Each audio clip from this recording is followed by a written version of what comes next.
하늘건설, 부도 위기 현실화, 정우영 회장 건강 이상설, 2년 넘는 불황 속 자금 압박 심화, 12월 말까지 어음 결제 실패 시 파산 신청 불가피. 지역에게 절호의 찬스가 왔습니다. 하늘건설이 스스로 자멸하고 있었는데요. 이제 활활 타오르게 이 지역은 살짝 기름만 부어주기로 결심합니다. 지역은 결혼식장에서 신부에게 버림받은 그 수모가 자신의 인생 최대 치욕인 줄로만 알았습니다. 방황의 늪에서 자신만 추스리면 모든 것이 끝날 줄 알았던 그때, 지역은 뒤늦게 아버지가 하늘건설 정우영 회장 앞에서 당한 치욕을 알게 되었어요. 아버지 앞에 무릎 꿇고 눈물로 사죄하며 다짐합니다. 정우영, 절대 가만두지 않을 거야. AP건설 인수가 왜 그리 험난했는지, 맘대로 집 부도, 기사가 왜 일면을 장식했는지, 모든 배후엔 그들이 있었습니다. 아들이 당한 수치보다 더 깊은, 아버지가 겪은 모욕. 지역은 하늘건설 정우영 회장을 아버지 앞에 무릎 꿇게 할 수 있을까요? 지역의 계략 지켜봐 주세요. 돌고 도는 인생사, 우리나라 드라마를 더 시원하게 풀어드리는 돌돌TV 시작합니다. 구독과 좋아요, 여러분의 응원에 진심으로 감사드립니다. 하늘건설 정우영 회장은 상철의 집으로 비서를 보냅니다. 결혼식장에서 도망간 건 제 딸 문제지. 내가 책임져야 할 부분은 없고. 결혼식 제반 비용도 우리가 모두 냈으니 그 댁에서 금전적인 피해가 없는 것으로 압니다.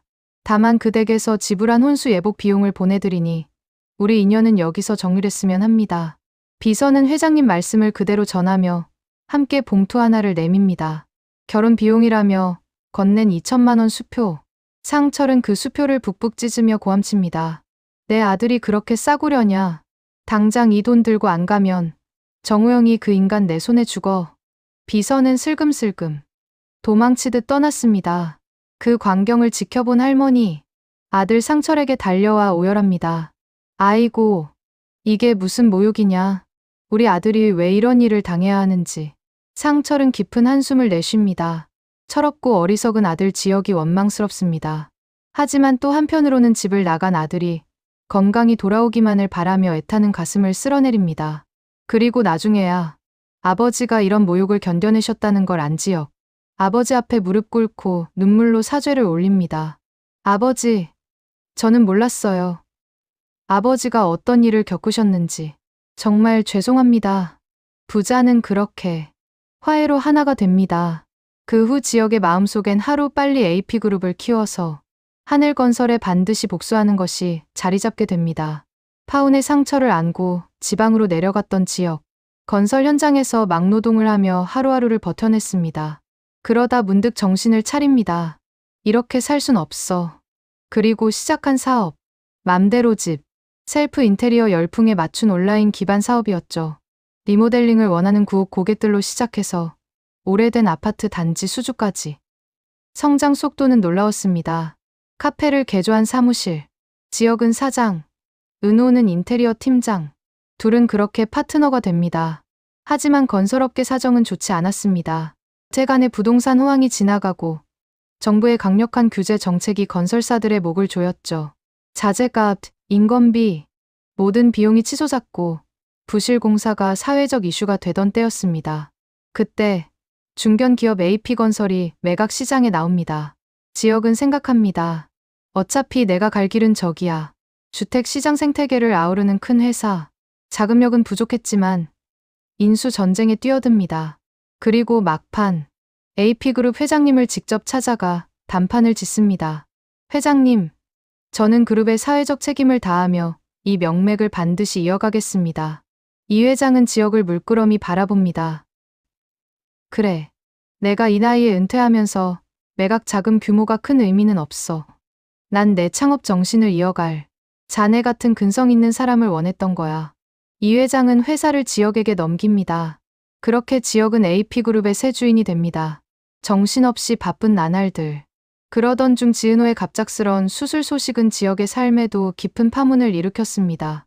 당장 인테리어 실장의 부재가 아쉽다기보다는 생모로부터 모진 일을 겪은 은호를 자기 일처럼 마음 아프게 바라보았습니다. 병실 복도를 오가며 지역은 생각했습니다. 어서 회사를 성장시켜야 해.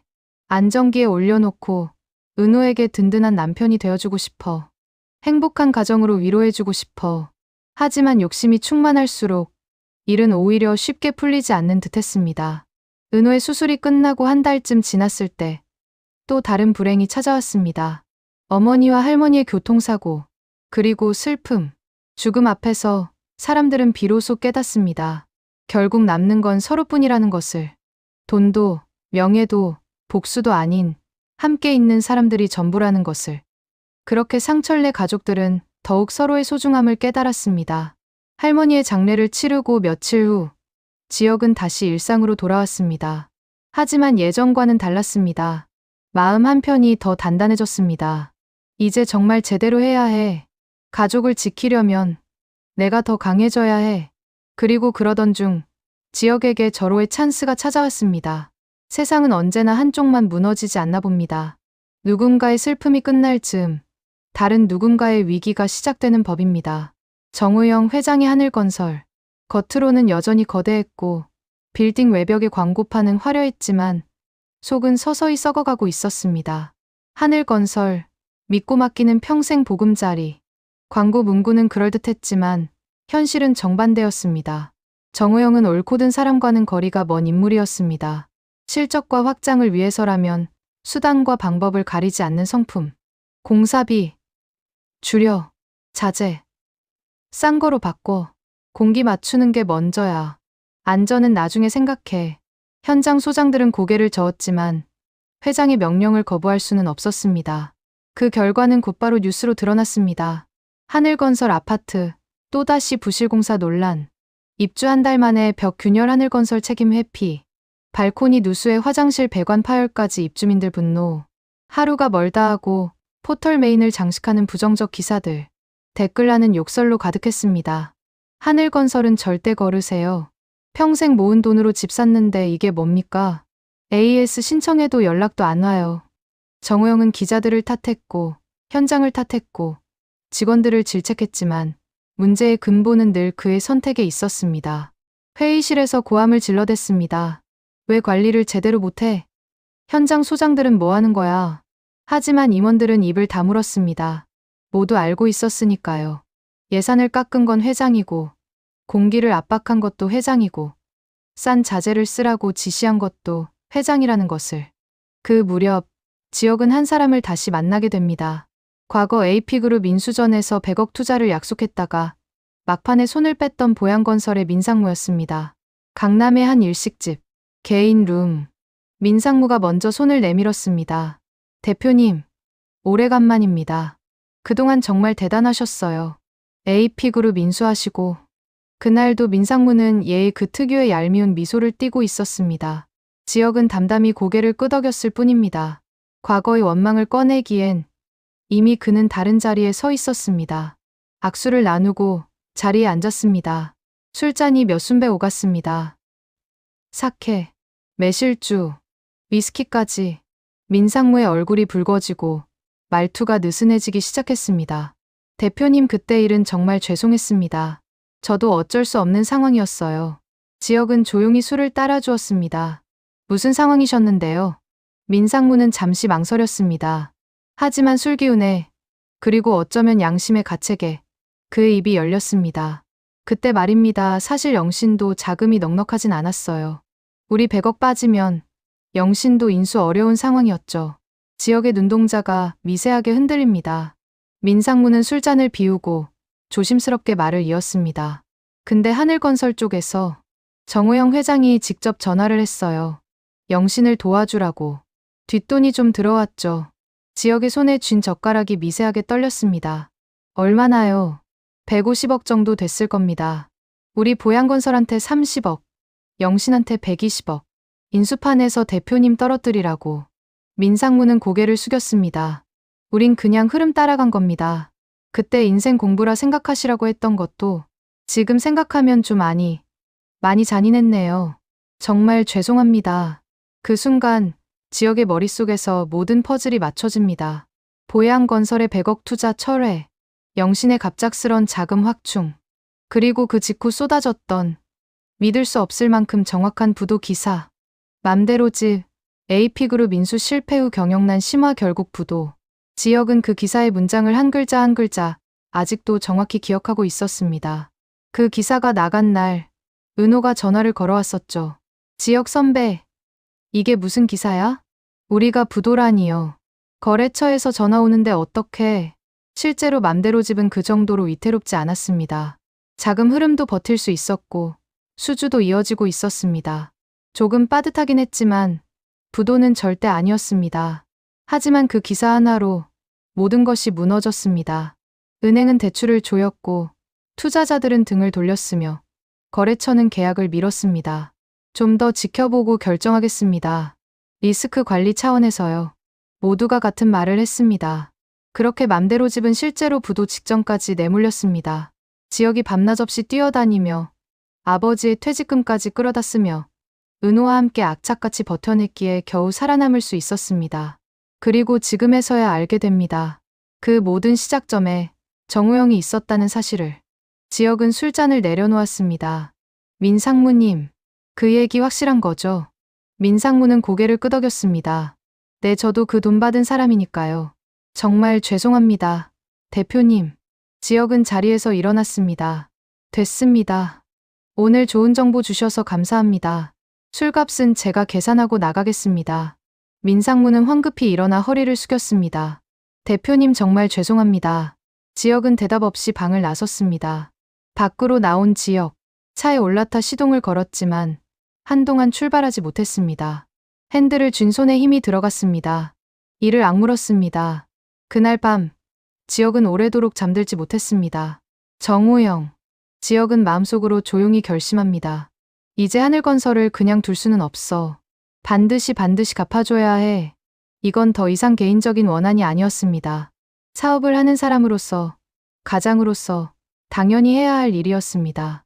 그리고 때마침 시대의 바람도 변하고 있었습니다. 부동산 호황은 끝났고 건설업계에는 찬바람이 불기 시작했습니다. 분양 시장이 얼어붙었습니다. 청약 경쟁률이 뚝뚝 떨어졌습니다. 강남 신축 아파트, 미분양 속출, 수도권 분양가, 급락 건설사 비상, 뉴스마다 같은 내용이었습니다. 하늘건설은 호황기에 공격적으로 매입해 둔 아파트 부지가 오히려 가장 큰 짐이 되었습니다. 서울 강동구 부지, 경기도 용인 부지, 충청도 청주 부지, 모두 합쳐 5천억 원어치가 넘는 땅들. 땅값은 높았지만 분양은 막혔고 금융 비용은 눈덩이처럼 불어났습니다. 회장님, 이자만 한 달에 40억씩 나갑니다. 땅을 놀리고 있을 수가 없습니다. 재무팀장이 보고했지만 정우영은 고집을 부렸습니다. 조금만 기다리면 시장이 다시 살아날 거야. 지금 헐값에 팔 순 없어. 하지만 시장은 살아나지 않았습니다. 선물로 대량 매입했던 기자재들 역시 문제였습니다.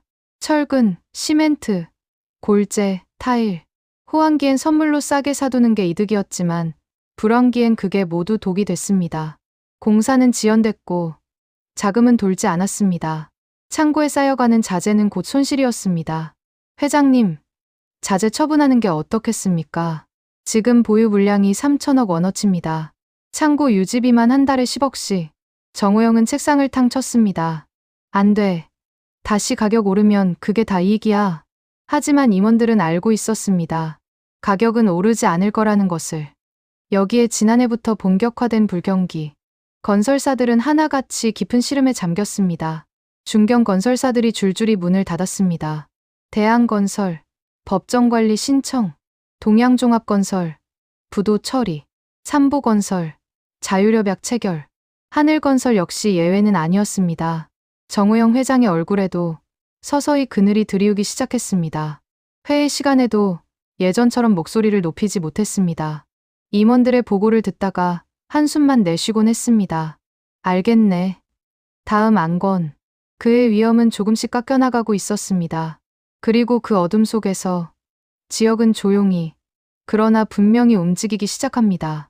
이번엔 무릎 꿇지 않기 위해서, 이번엔 빼앗기지 않기 위해서, 이번엔 지키기 위해서, 가족을, 회사를, 그리고 자존심을. 지역의 싸움은 이제 개인의 복수가 아니라 판 전체를 뒤집는 싸움이 되어가고 있었습니다.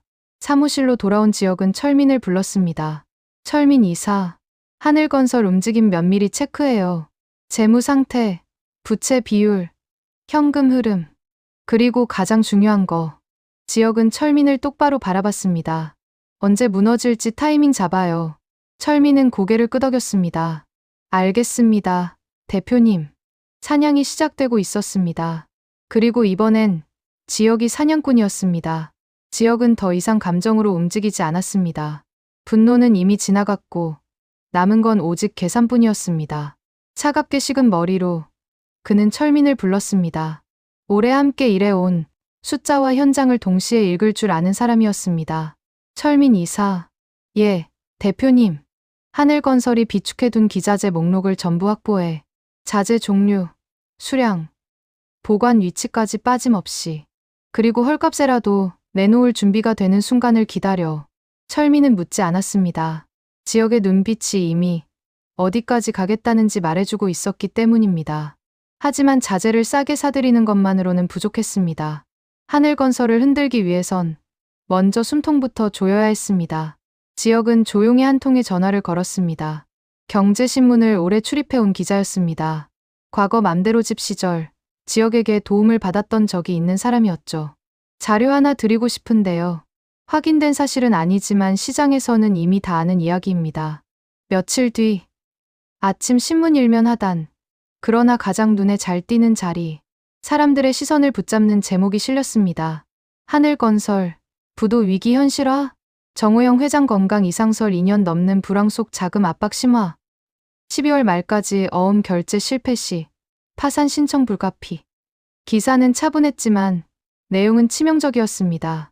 확정된 사실은 없다고 적혀 있었지만 모든 문장이 이미 끝났다는 방향으로 흘러가고 있었습니다. 기사 중간중간 등장하는 문장들.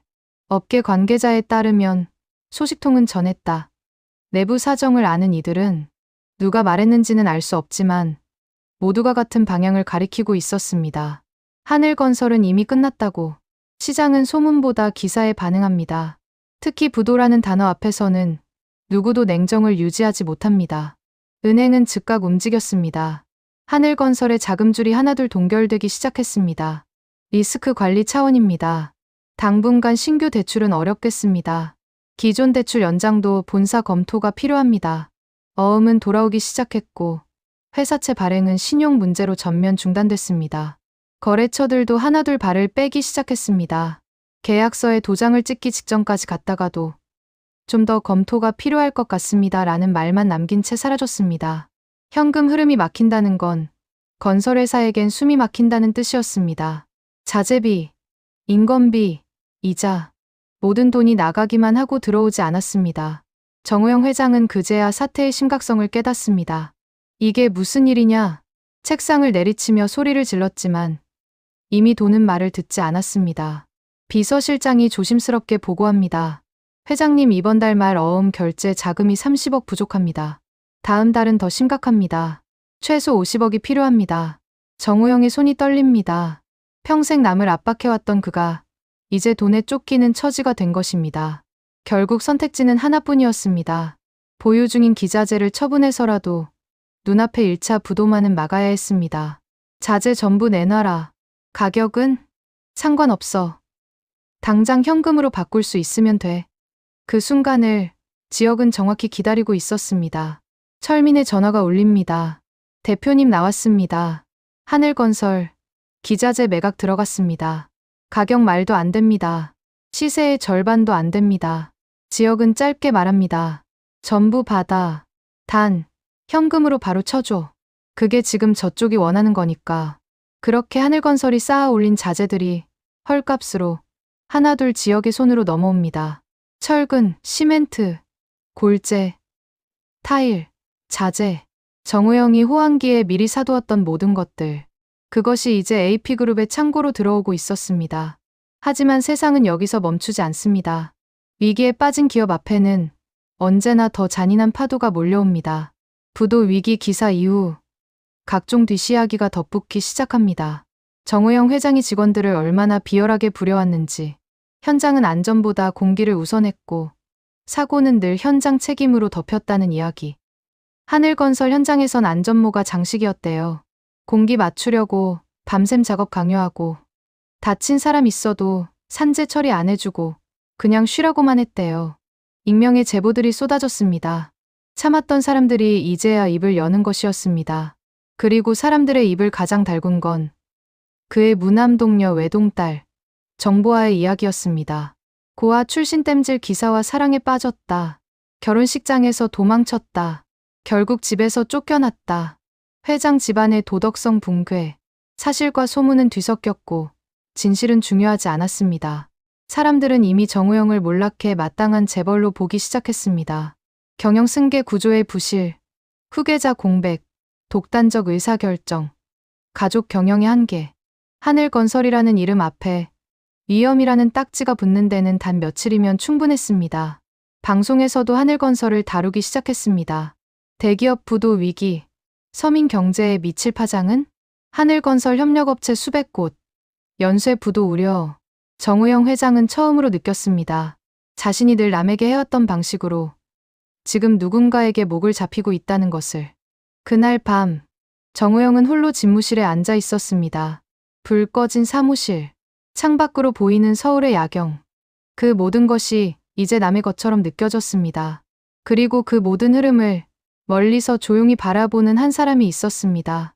지역이었습니다. 그는 사무실 창가에 서서 같은 하늘을 바라보고 있었습니다. 그는 알고 있었습니다. 하늘건설의 진짜 위기는 이제 막 시작되었다는 것을. 사람들이 하늘건설에서 등을 돌리기 시작했을 때 정우영 회장의 전화기는 좀처럼 울리지 않았습니다. 언론도, 금융권도, 심지어 오래 거래하던 협력사들까지 조용히 거리를 두고 있었습니다. 과거 정우영이 전화 한 통이면 모든 게 해결되던 시절이 있었습니다. 은행장도, 정치인도, 언론사 사장도 그의 말 한마디면 움직였습니다. 하지만 지금은 아무도 전화를 받지 않았습니다. 회장님께서 찾으신다고 전해주세요. 지금 자리에 안 계십니다. 다음 주에 다시 연락드리겠습니다. 모두 같은 대답이었습니다. 정우영은 비로소 깨달았습니다. 권력이란 건 가진 자에게만 모이고 잃는 순간 모두가 떠난다는 것을. 그때 한 통의 전화가 걸려옵니다. 모먼트 파트너스의 하성국이었습니다. 기업 인수합병 업계에서는 이름만으로도 통하는 인물. 과거 AP그룹 인수전에서 이 지역을 물밑에서 도왔던 사람이기도 했습니다. 그는 그때를 아직도 기억하고 있었습니다. 젊은 이지혁이 직접 AP그룹 회장을 찾아가 단판으로 인수를 성사시켰던 그날. 자금력으로 밀리고 경험으로 밀리고 인맥으로도 밀렸던 그 청년이 결국 진심 하나로 회장의 마음을 움직였던 순간. 하성국은 그 장면을 보며 이건 내가 도운 게 아니라 내가 배운 싸움이다라고 느꼈습니다. 이지혁에게는 뭔가 다른 게 있었습니다. 돈으로 해결하려는 게 아니라 사람을 움직이려는 힘이 있었습니다. 그래서 그는 마음속으로 다짐했습니다. 언젠가 이지혁을 한 번은 꼭 돕겠다고. 그리고 지금이 바로 그때였습니다. 하성국의 목소리는 차분했습니다. 회장님, 지금 상황에서 자산 유동화가 필요하실 겁니다. 특히 청주 부지 관심 있는 쪽이 있습니다. 정우영 회장은 잠시 침묵합니다. 청주 부지. 하늘건설이 5년 전 매입한 대규모 택지였습니다. 원래는 대단지 아파트 건설 예정지였지만 불경기가 오면서 개발이 중단된 땅이었습니다. 지금은 그냥 묶여있는 돈덩어리였습니다. 요즘 그에게 먼저 매입 의사를 밝히는 사람은 드물었습니다.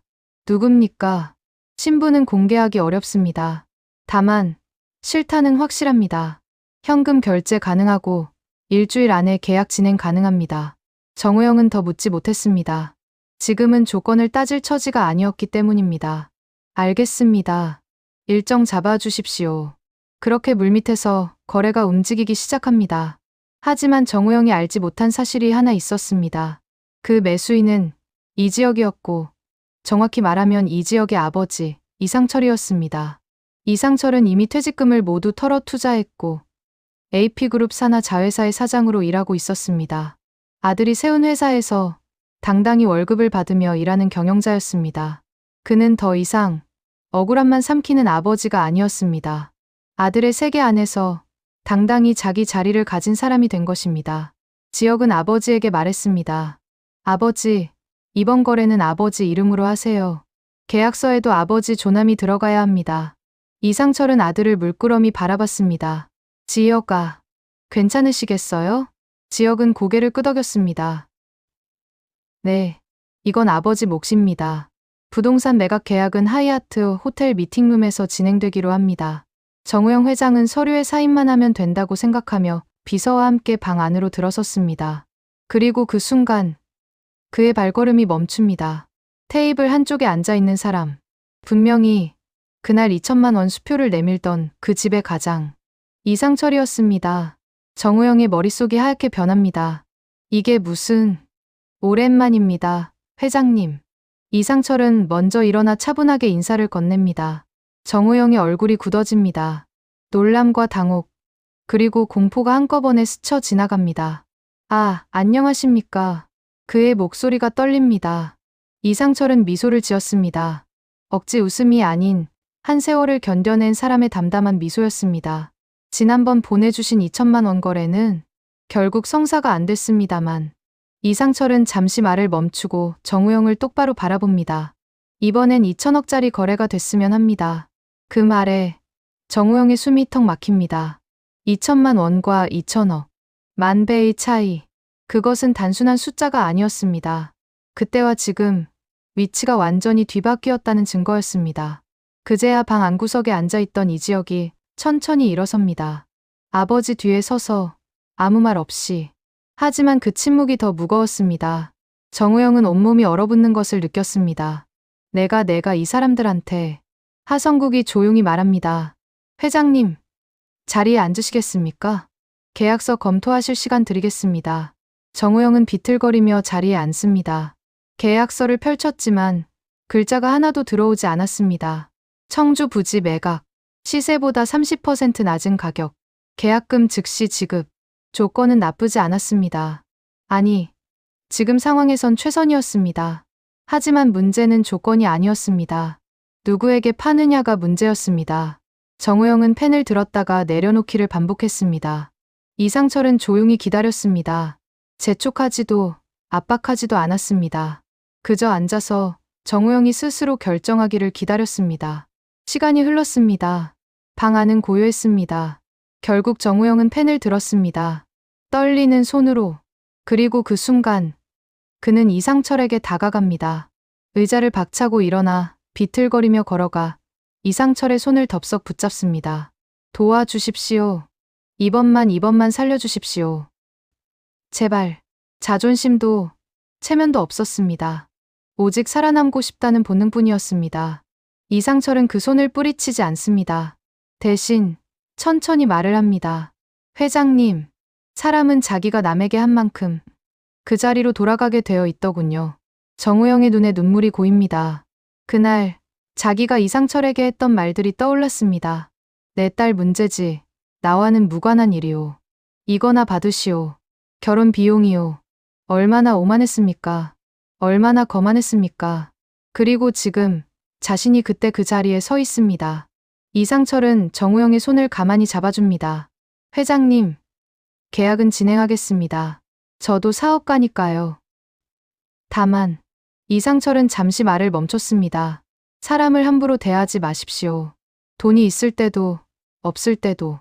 그 말에 정우영은 고개를 떨궜습니다. 그날, 청주 부지 매각 계약서에는 정우영 회장의 서명이 또렷이 남습니다.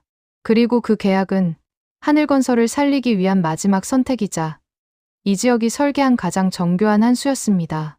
계약이 끝나고 정우영은 방을 나섰습니다. 복도를 걸으며 그는 생각했습니다. 내가 언제부터 이렇게 됐을까? 돈이 있을 땐 모든 게 내 것 같았는데 엘리베이터를 기다리며 서 있는 그의 뒷모습은 한없이 작아 보였습니다. 한편 미팅룸에 남은 이상철과 이지혁.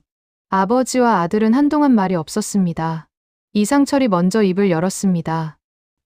지혁아, 이게 맞는 걸까? 지혁은 아버지를 바라봤습니다. 아버지, 저 사람이 아버지한테 했던 일 기억하세요? 우리를 거지 취급했잖아요.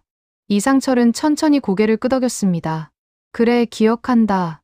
하지만 지혁아, 복수가 끝나면 뭐가 남을까? 지혁은 대답하지 못했습니다. 아버지는 계속 말했습니다. 오늘 저 사람 눈을 보니까 예전에 나랑 똑같더구나. 억울하고, 화나고, 무서운 눈. 그래서 손을 안 뿌리쳤어. 지혁은 조용히 아버지 옆에 앉았습니다. 아버지는 착하세요. 전 아버지만큼 착하지 못해요. 이상철은 아들의 어깨에 손을 얹었습니다. 지혁아, 이기는 게 중요한 게 아니야. 이기고 나서 어떤 사람으로 남느냐가 중요한 거지. 지혁은 고개를 숙였습니다. 진짜 어려운 건 이긴 후에도 사람으로 남는 거야. 그것이 이상철이 아들에게 가르치고 싶었던 마지막 한 가지였습니다.